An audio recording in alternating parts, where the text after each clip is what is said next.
ตอนนี้แต่นองอ่ะ có nó chui một ao mà หมด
តាបងប្អូនភាសាទឹកក្រូច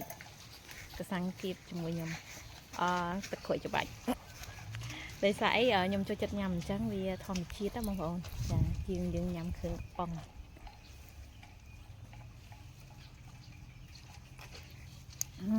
ឃើញបងប្អូនមកញ៉ាំមួយគោនេះគោនៅក្រូចខ្នងបងប្អូនគោច្រើនណាចាហើយធម្មជាតិអ្នកស្រែបងប្អូនដើមថ្នោតទៅយើងស្អាតតិចទៀតទៅលេងមួយបង្គោលឥឡូវនេះរៀងសង្ហាមកអីមកពីក្រួយកណ្ដងច្រើនណាបងប្អូននេះណែ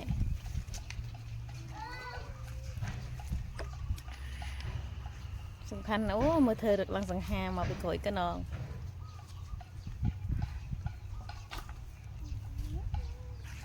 ចេះសភាពបុកផ្ទះខ្ញុំមានប៉ុណ្ណឹងបងប្អូនមានតែដើមថ្នោតហើយនឹងវាស្រែហើយគោច្រើនណាបងប្អូនអើយមកហើយ